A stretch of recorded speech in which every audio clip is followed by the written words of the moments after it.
Hi guys, welcome to my YouTube channel. Those of you who are here for the first time, my name is Catherine and I tell true stories. My story today is about a murdered baby.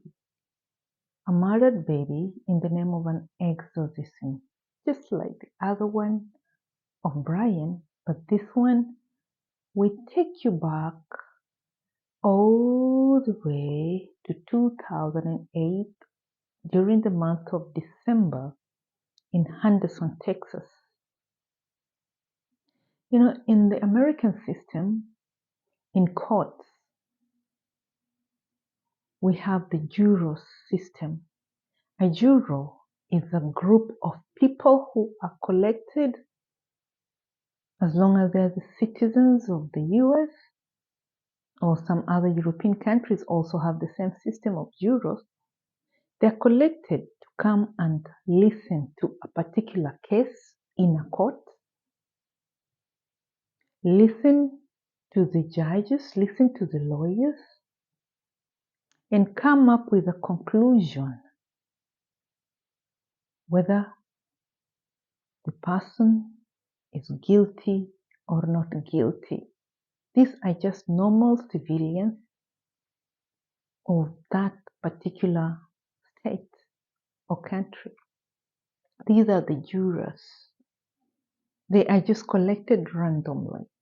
It's like they volunteer, yes, but they have to be citizens of that country.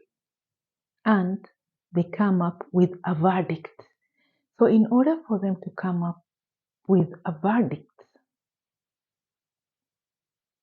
they have to attend the proceedings throughout.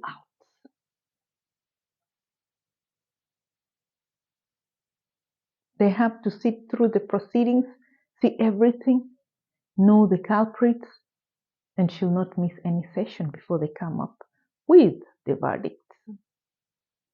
So in this story, the jurors who were given free counseling during the case because of what they saw and heard. Follow me up to the end. Listen up to the end rather to know what happened. The name of the baby was Amora Carson. Amora Carson was only 13 months. Her mother was Jessica Carson. Jessica Carson got married to a guy called Blaine Milan at the age of 20. age of 20. So she had Amora with her ex-husband and this guy called Blaine just came in and found them as a family. And they got married. Or rather, they were engaged and began staying together when they were still engaged. And guess what? They did this when this guy called Blaine was still serving some time in prison, but he was doing some parole. Matter of fact, I think from what happened, the guy could have just stayed in prison. Hadn't this guy just stayed in prison, this could not have happened.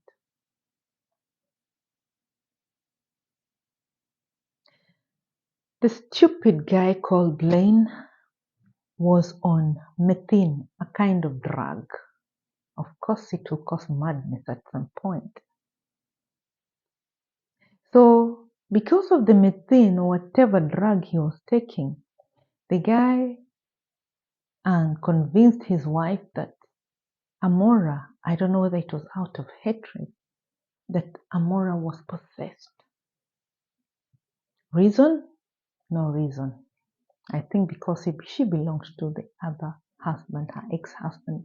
You know, the kind of dislike somebody can have because this is not your kid. but not everybody is like that anyway. So this two stupid couple went to a pawn shop to try and get money to get a priest to exorcise Amora. For what? No signs of any possession in the poor 1 year old toddler. Nothing. But because Blaine is on methane, he thinks whatever that thing is called, methane or something, the guy had to took it upon himself to carry out the exorcism because they could not raise the money. And as in the other stories, these people who take upon themselves to do the exorcism, they normally use very crude methods. On the 2nd of December 228, 911 is called at Henderson, Texas, to their apartment. Can't remember the name of the apartment. That there is an emergency. A baby has been found dead. Guess who's calling? Blaine. I don't know why these people kill babies and then they call the police. Run. When you kill, run. But anyway, I said before that they're stupid. So they called the police and said they had gone out for a walk. When they came back, they found little Amora dead. She had fallen into some hole near the bathroom because they were renovating the house for some reason. But I don't know whether it's renovation, but I think the house was just not taken care of, and so it has some craters here and there. And the police were so horrified at the scene. They've never seen such. The baby looked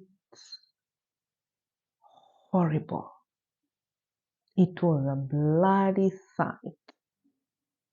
On being questioned what was the problem, what happened, this Blaine kept on changing the story. He said when they came, the baby was alive. Then again, he said the baby was dead. The baby was alive, the baby was dead. And so some thorough questioning had to be done here.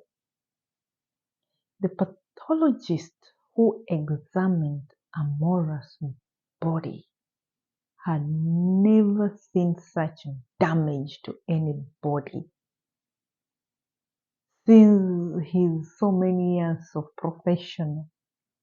For all his years in his work as a pathologist, he had never seen this mess. Amora had 24 bites, human bites, as in, you see, a baby is such a small thing. And now you can imagine a whole human being adult biting a 13-month-old toddler. The swab on the bite matched with the DNA of Blaine and partly the wife. But Blaine had more bites than Jessica. I think Jessica was doing the bites to impress Blaine. This is what madness can cause you to do. Those were 24 bites. And then, besides the bites,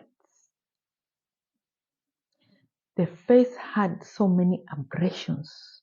It looked like one scar. It looked like one big injury, but the abrasions were so many and so close to each other. That's why it looked like one big injury. Besides that, the skull was so damaged. The skull was so damaged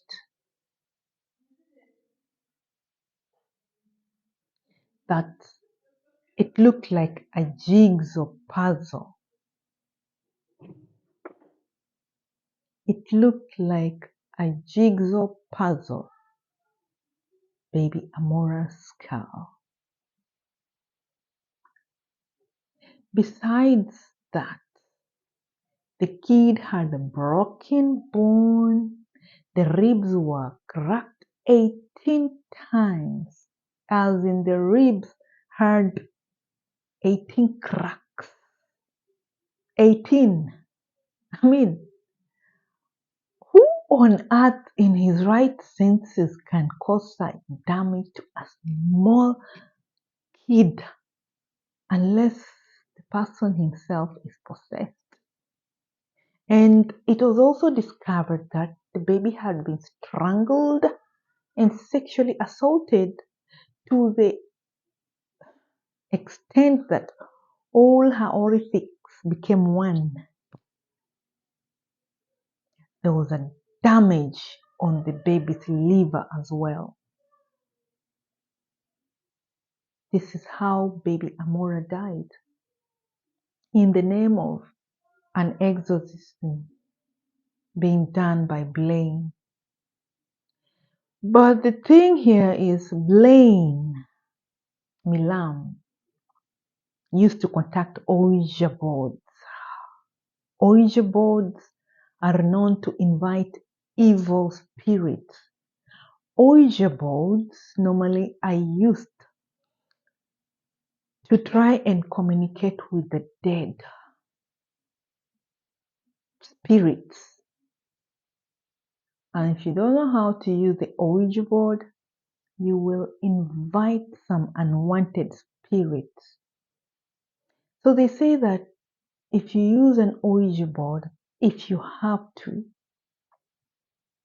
then you have to close it after you open it. Some ritual is carried out by those spiritual people who use Ouija boards to communicate to the spirit world. For those of you who don't know an Ouija board, it's a board that has letters A, B, C up to Z with something like a compass that gives an answer. When the spirit replies to you, it moves the compass to yes or no.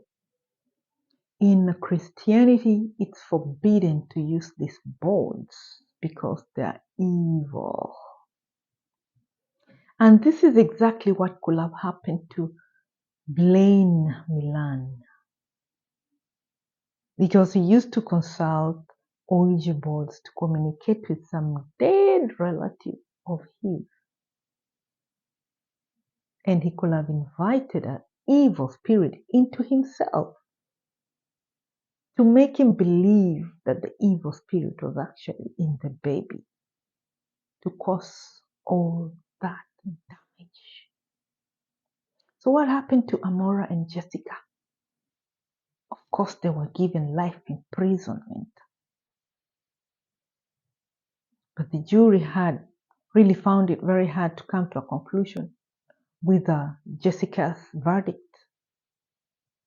because most of the damage was done by Blaine, and she was and she was influenced by Blaine. But the judge told them that this judgment, this case is about Amora. I mean, we are looking at Amora's case, Amora's situation, and not Jessica's case. And that's what happened. That's what helped them to come to Jessica's verdict as well. They were both given years life imprisonment without parole. So this is what some of these items that you're given in the name of consulting some spirits that are, I don't know how to put it, but contacting the spirit world with some boards and witches and whatever. This is the result that you get. And then there was a reaction from Jessica. Before she was calling Amora my baby. And then suddenly she began to say, this baby, this baby. Calling your own baby this baby. I think she must have been possessed even during the court case. So this is the case of Amora Carson, a 13-month-old baby, killed in the name of exorcism by the husband to be of her mother, Jessica Carson. So if you like my content, like, share, and subscribe. Ciao.